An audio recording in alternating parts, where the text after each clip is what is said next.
Okay, good morning, everyone. Welcome to the new College and Career Sunday School class. I'm glad to have you guys in here today.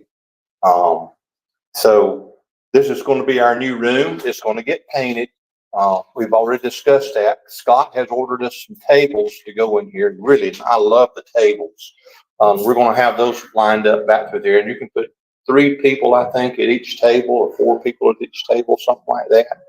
And I'm going to see what I can do about getting some better chairs, these little hard metal chairs. I may go steal a few out of the auditorium over in Greenville. You ever sit in one of those? Those are nice. Those are nice. But this is the new room. I'm going to leave this. What do you think about leaving that? But this over here is going to be kind of like almost like an eggshell white or something like that. So get some brightness in the room.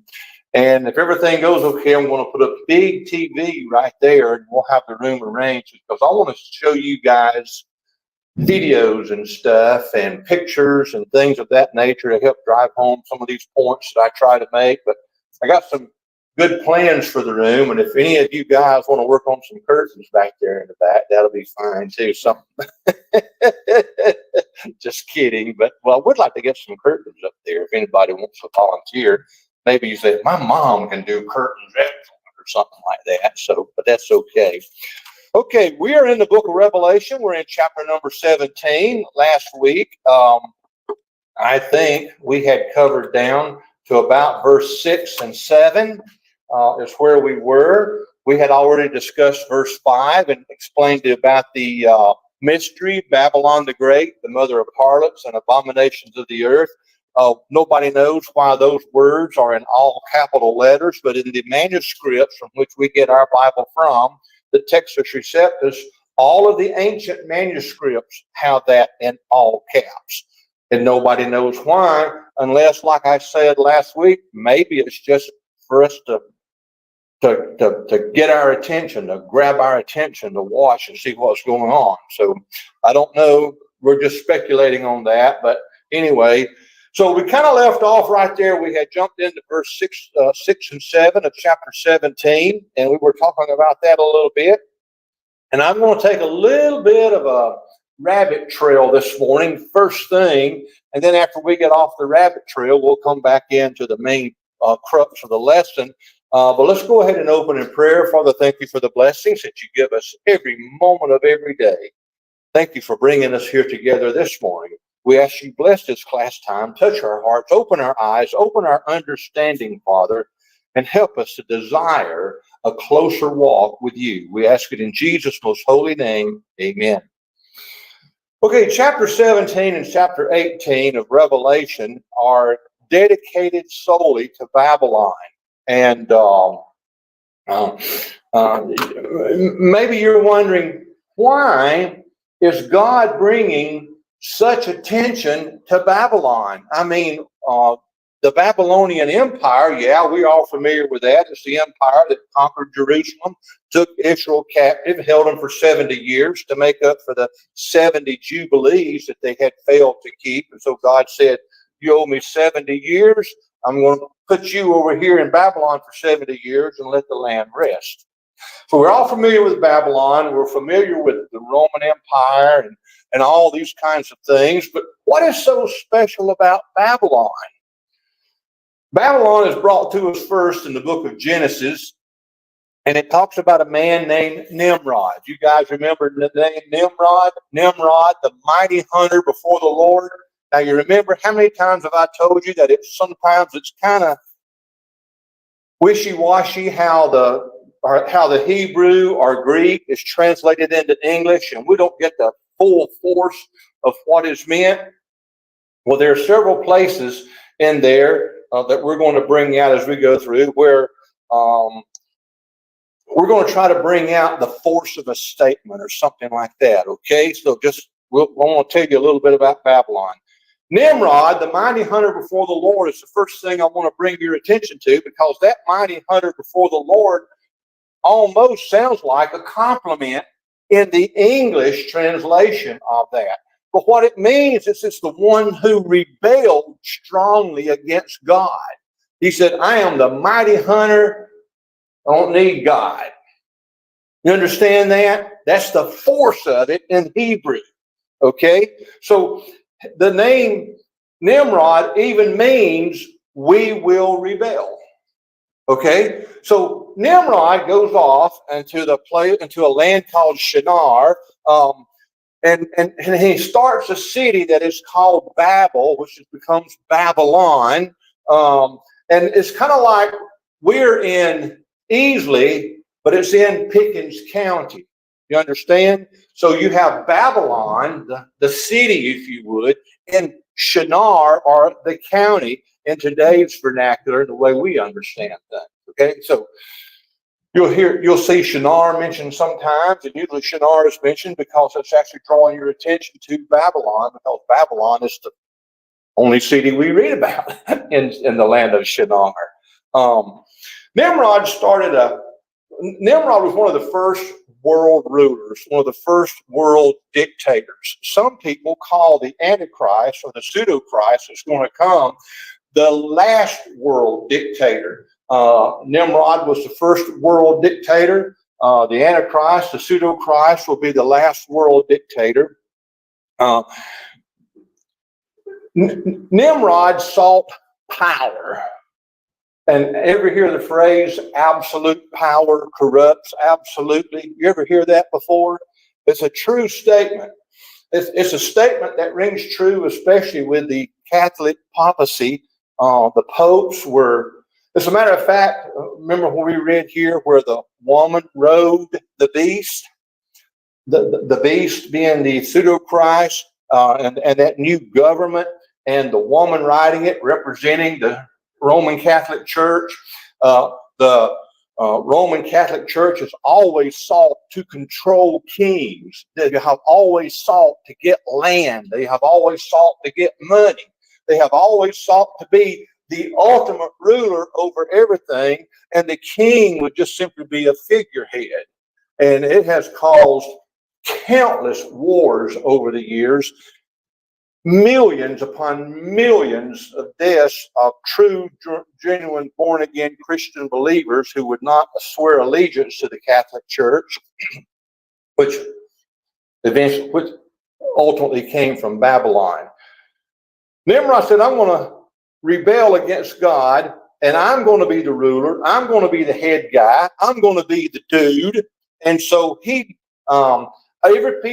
all the people spoke one language at that time. You remember that from Genesis? Everybody spoke one language. And so Nimrod gathers the people together, and they're going to build them a tower that reaches up to heaven. And so here they come now, all these people working on this. In fact, the remnants of that tower are still in Babylon. If you go on Google and Google the word Babylon, they have these aerial footage photographs of these places, and it points you to the old Tower of Babel. It points you to the fake hill that what was that guy over there in the Middle East that they killed here 10 years ago that was trying to be the head dude? His name just fell right out of my head. Anyway, he began to build a big castle there for his name right next to Nebuchadnezzar's castle.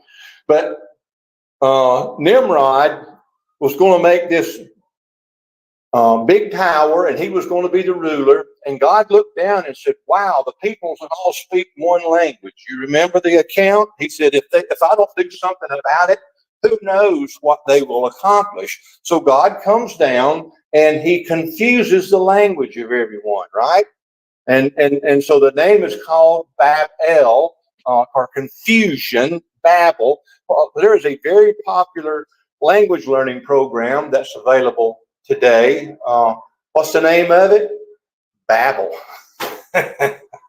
So he fixed it so the languages are all split up. So this is the beginning of languages in the world. And then over a period of time, you have these little, I forget what the name of it, these little offshoots of languages, these little dialects that develop. And so you have these, you might have 100,000 people speaking this language, and eventually everybody begins to split off, and they start to group with the people they can understand.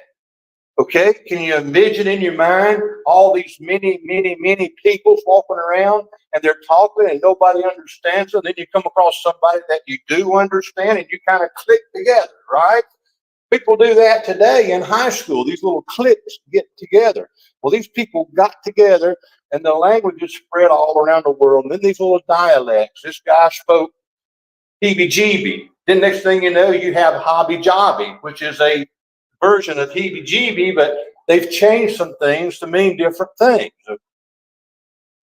Well, it's on. I just forgot to put it on. Thank you, sir. You're a gentleman and a scholar, and you're worth $1 million. Remember that, Katie. So Babel was an evil place. It was made with evil intent. And just about any and every occultic, wicked, evil practice, pagan practice that men have thought of had its roots in Babylon.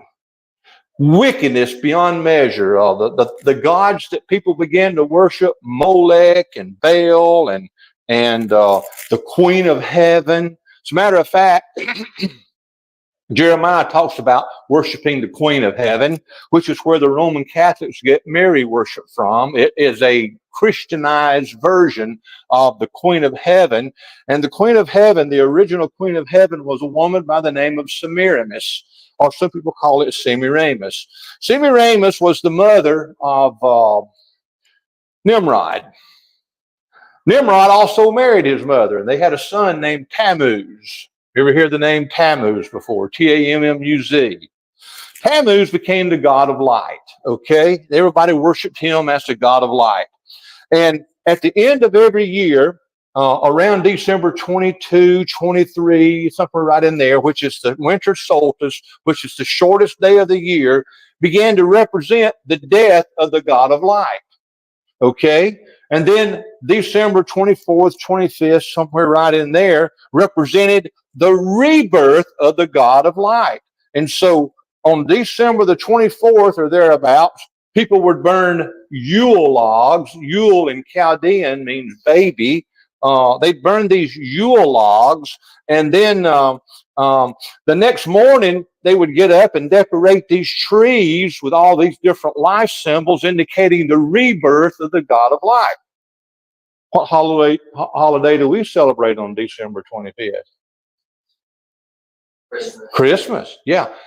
And remember when we talked about in 312 AD when Constantine signed the Edict of Toleration and they said everybody that is a Christian used to be hacked to pieces. Now, if you're a Christian, you're welcome. And he made everybody become a Christian. Well, not everybody did. So he forced them into the church. So the world and the church married. And all these pagan ideas and pagan religions that had their basis and founding in Babylon were brought into the church, mixed together, wrapped up with a nice pretty wrapping called Christianity. And they now have these holidays called Christmas and Easter. Easter's after Ishtar and Astarte, the golden egg of Astarte. The bunny rabbit is a sign of fertility. Astarte and Ishtar, all the gods of fertility, and rabbits don't lay eggs. I don't think so. If you got one, let me know. I'll give you $10 for it right now. But all these different things came in and they polluted Christianity. And so we have all these polluted things. Now, we do it for the right reason, and I'm not for stopping celebrating Christmas or Easter. Don't get me wrong. I'm just telling you how these practices that we do for Christmas, decorating Christmas trees, burning Yule logs. There's a couple other things that I can't get into my mind right now. And then at Easter, we have Easter eggs and Easter bunnies, and we dye them all kind of different colors and all these things. Steeples on churches. Steeples on churches are actually an occult practice. If you trace out the history of a steeple, it actually goes back to the Tower of Babel, reaching up unto heaven. So there's all kind of things we do today that we don't even know we're doing. We don't have the foggiest idea of what we're doing. But we do them and we celebrate them and we have a good time. Okay. All this comes out of Babylon. And as years go by, and we're not going to sit here and give you an entire history of everything, but as years go by, all this stuff grows and it mushrooms and it fills the earth. And so all this junk that you see here riding this beast, Babylon, mother of harlots, that's Babylon, the religions that come out of Babylon. She was an harlot.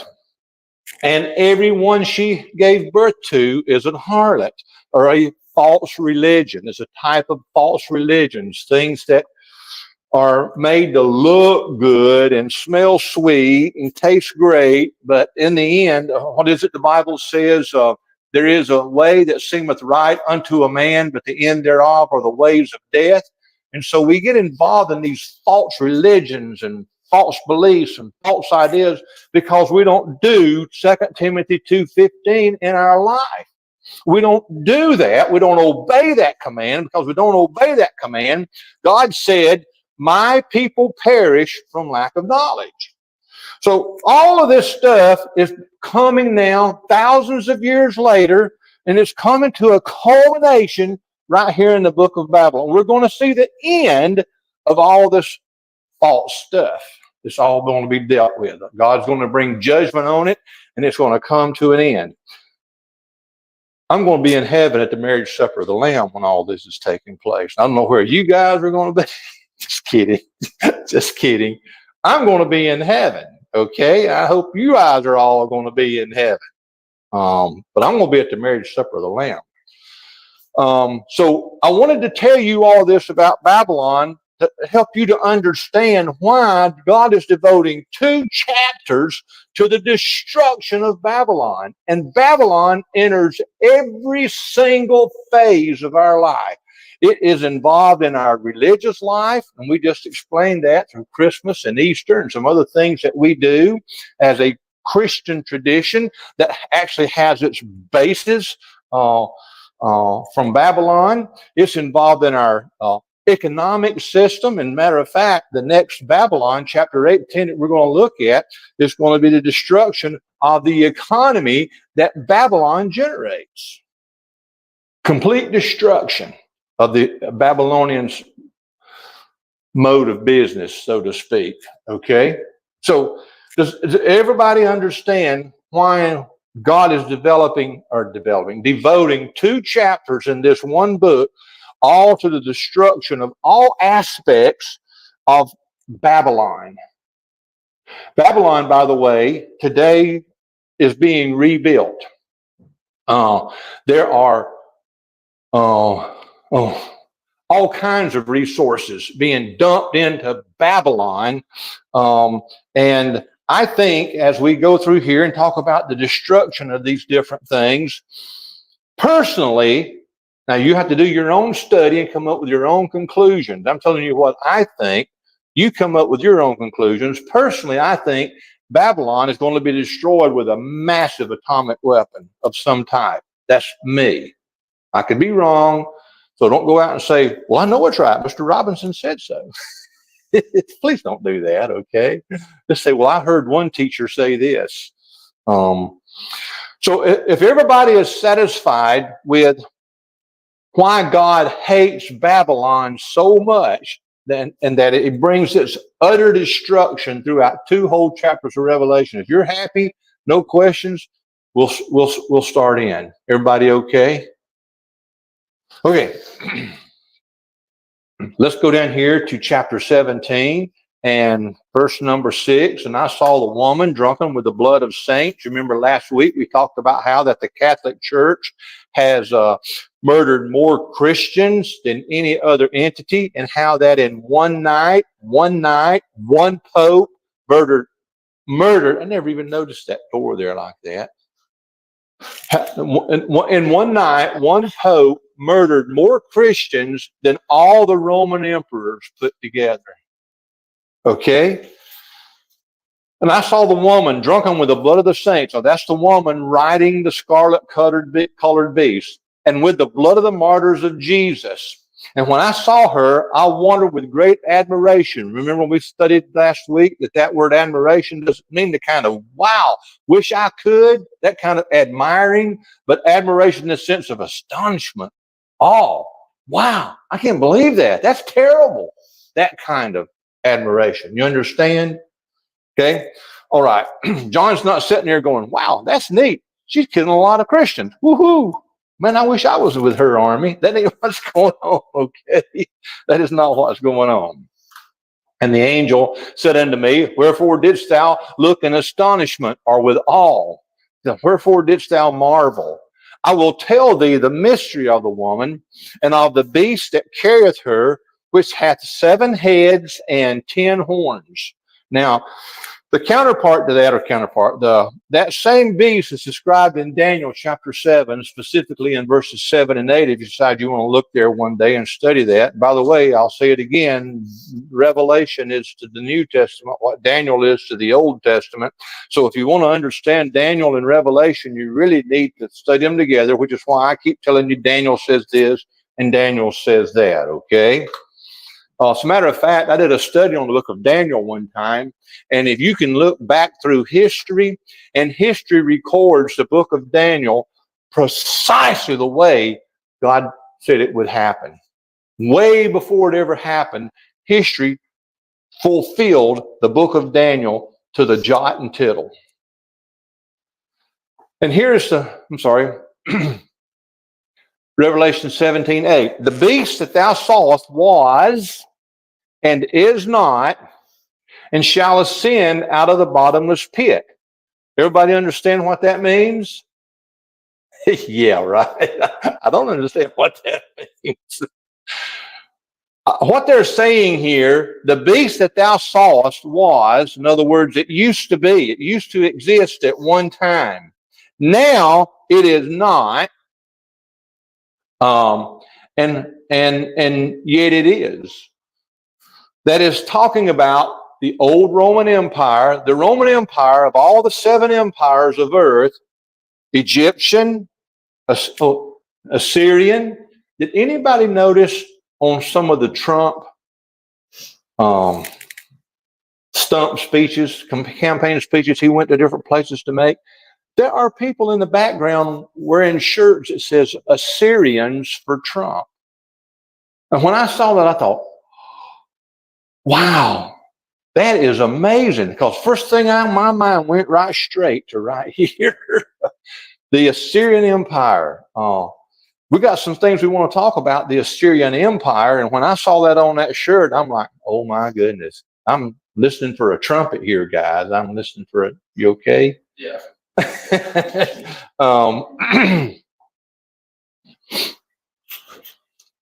The beast which thou sawest was and is not. The Roman Empire is the only empire, Egyptian, Assyrian, Babylonian, Persian, Greek, Rome, and then the revived Roman Empire. The Roman Empire is the only empire that was never defeated and taken over. Egyptian was defeated and overrun. Assyria was defeated and overrun. And the same with Babylon. The Persians conquered Babylon. And the same with Persia, or the Greeks conquered Persia. Alexander the Great conquered Persia. He was a great military commander, and with a little tiny army, he defeated the Medes and the Persians. People who study wars study his battles to this day. If you go to like the Citadel or any kind of military college, you study the battle plans of Alexander the Great. There is a tremendous amount of similarity between. Has the bell rung? There's a tremendous amount of similarity between Alexander the Great and Jesus Christ. They both died at 33 years of age. I mean, it's just amazing to read the similarities between Alexander the Great and Jesus. You can find that, by the way, on the internet. Just go in there and Google it, and it'll bring it up for you. And they that dwell on the earth shall wander. And in other words, they're looking at this revived Roman Empire, and they're sitting there, wow, is it real? Is this the same Roman Empire? Is this it again? They're sitting there in wonder. Because remember, I just told you it was never defeated. It just kind of fell apart. Just little bits and pieces just kind of went their own way. But it was never defeated in battle like the other 6 previous empires were.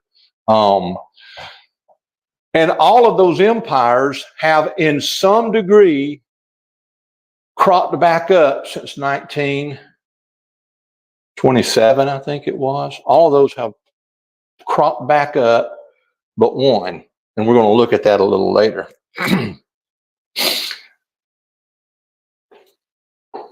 And the beast that thou sawest was and is not, and shall ascend out of the bottomless pit and go into perdition. And they that dwell on the earth shall wander, whose names were not written in the book of life from the foundation of the world, when they behold the beast that was and is not, and yet is. In other words, that time period that John is in when he's writing this, he has been called to the future.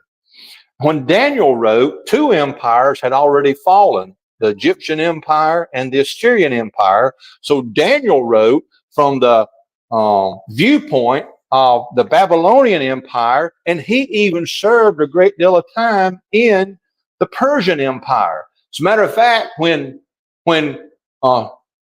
Xerxes, I think it was Xerxes, conquered Babylon and rode into the town, Daniel presented him with a scroll from which is the book of Isaiah. And in the book of Isaiah, God, not Xerxes, Cyrus, God mentions Cyrus specifically by name in that scroll 150 years before Cyrus is ever born. So when he comes into Babylon and Daniel hands him that scroll and he reads all this about what God had to say about him before he was ever born, he immediately decrees that all the Jews are free and they're allowed to go back to the homeland. How long did God say that they would be in Babylon? 70 years. Why 70 years? Sir? Because of the 7 tribulation. Sir? The 7. No. I don't know. If you remember from the book of Leviticus, God told the people, plant your crops for 6 years, but on the 7th year, let the land rest. Don't do anything to it. Don't farm it. Don't cultivate it. Don't pull fruit from it. He said, on the 6th year, I'll bless your crops. They'll put out double. You can store it because the next year, you're not to touch the land. Well, that's every 50th year. 49 years, do what you want. 50th year, 6 years and 7, 6 years and 7. And then at the end of the 49th year, you're going to have a year called Jubilee. What happens in Jubilee? Everybody in Jubilee that's serving as a slave because they couldn't pay their bill goes free. Everything is set free in Jubilee, and the land enjoys a 2nd year of rest. Was that the bell? Somebody keep me about, my ears don't hear that bell real well. I thought with it being right here below us, we might hear it louder than we did down there. So these 50 times, 70 times, Israel failed to adhere to the law of the Jubilee. They just ignored it and kept on planting their crops and doing everything they wanted to do. 70 Jubilees, 350 years, they did not let the land rest, and they did not return people back to their freedom, and they did not return land that had been got and used back to the original owner. So God says, that's it. I'm fed up with you people. You're going to be taken over by a tongue that you don't know, which was the Babylonian Empire. And he said, for 70 years, you owe me 70 Jubilees. So for 70 years, you're going to be in the land of Babylon as a slave. And when Cyrus walked in at the end of 70 years precisely, and Daniel handed him that scroll, Cyrus said, all the Jews are free. Go back. And we have the book of Ezra and Nehemiah, where they go back and rebuild the temple and the wall around Jerusalem and all that kind of stuff. You understand that? That is secular history proving beyond any shadow of a doubt that God wrote the Bible. Okay? So we have these world empires here now, and these people are just absolutely amazed that Rome is coming back. After World War II, people saw the destruction left behind in Europe caused by the Germans, and they're like, we can't ever let this happen again. And they didn't know how to approach it, but a couple of people that had kind of like sharp brains, I'm going to assume, I believe God inspired them, said, if we're going to unite people together, we're going to have to do it through the economy. What is the biggest issue on our upcoming presidential election? Economy. Still today, it's the economy. It's the economy, stupid. That's what they say.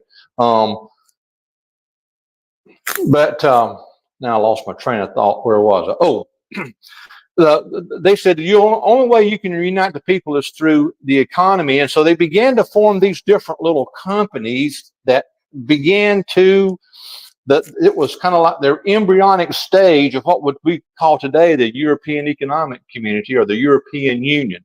And everybody went to a one money system. They have a thing called the Euro, EURO. Now, a couple of countries have backed out of that. So we don't know what the final thing is going to look like at the time the rapture takes place. But that was the process that began the reunification of Europe, which will eventually result in the revival of the old Roman Empire. The countries that are a part of that were part of the Roman Empire back in that day. Everybody, that's a lot to try to get out. But trying to help you understand why God's doing what he's doing here. If you understand what happened then, you can understand why he's doing what he's doing here. Okay? History is something to be listened to. Okay. And they that dwell, when they behold the beast that was and is not and yet is. Remember, John's called forward, and he's looking at this from a point in time when the Roman Empire, the revival, has actually already been put in place. And so he says here, the beast that was and is not and yet is. So Daniel looked at it from the Babylonian point of view, and later on from the Grecian point of view, when he had his thing in Daniel about the four kingdoms, Babylon, Medo-Persia, they call it the Persian Empire, the Babylonian Empire, Persian Empire, the Greek Empire, the Roman Empire. Then it splits into two legs, the eastern and western leg. Then you come down to the 10 toes, which is a mixture of miry clay and steel. And those are the 10 horns that it's talking about here and all this kind of stuff. Okay? Hope I'm not confusing you guys. It's an awful lot of information to get out in a short amount of time, but wish I had my TV up there. Okay, let's go on then to verse number 9. And here is the mind which hath wisdom. The heavens, the 7 heads are 7 mountains. In the Bible, typically the word mountain speaks of governments. Okay, governments. So you can read in several places in the Bible it talks about mountains, and when you study that out, you find that mountain was representative of a government. Okay, so he's talking about 7 governments here. What is Rome built on? 7 hills. Each one of those hills has a name. I can't pronounce it because it's in Latin, but each one of those 7 hills has a name, and that's where the Roman Catholic Church is, and that's what she's built on. So there is no doubt that this woman riding the beast is the Catholic Church and the mother of harlots, all the little religions that spring out. And by the way, you are not a Protestant. You understand that? So when they ask you on these forms, what religion are you? You are not a Protestant. Protestant is just a form of the word protest. Protestant movement came out of the Catholic Church when Martin Luther nailed his 96 Theses on the door of the church, and they split and separated, and they protested against the church, hence the name Protestant. And so when Martin Luther did that, everybody began to pull out because they could read the script. The Catholic Church, it was against the law to read a Bible. You weren't allowed to educate yourself because once you knew, you'd split from them. If you learned the truth, you'd leave. So you weren't allowed to have a Bible.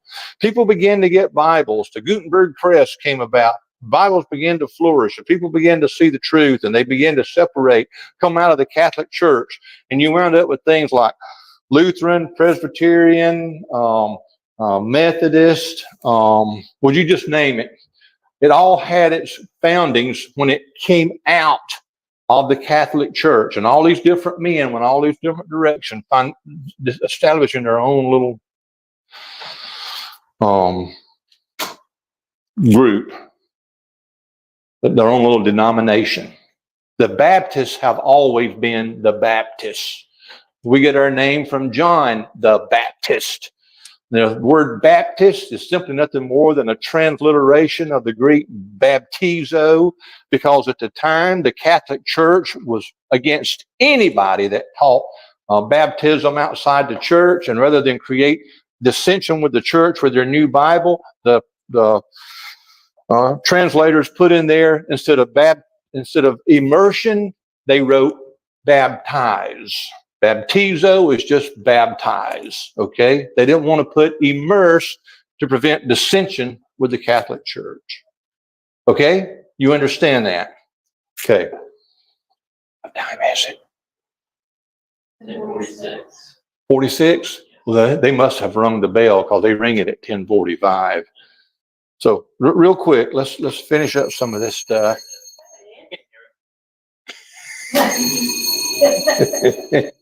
Now I can hear that one. Even the floor down there is going bzzz, like when you run over the tire tread things on the highway. Okay, does everybody understand what's going on? You got any questions or anything? I mean, I want you to understand this and see where everything had its start, why we are where we are, and this, that, and the other. So we're going to take up next week with verse number 9 about the 7 heads or 7 mountains. Okay? All right, let's go ahead and be dismissed in prayer. Did somebody fill out the attendance thing? Yeah, Did you put it outside? I did. Y'all good. Okay. Father, once again, we thank you for bringing us together today. I ask you to bless our time. Help us to use what we've learned, Father, to be a better soldier, a better servant, a better witness for you. We ask it in Jesus' holy name. Amen. Thank you.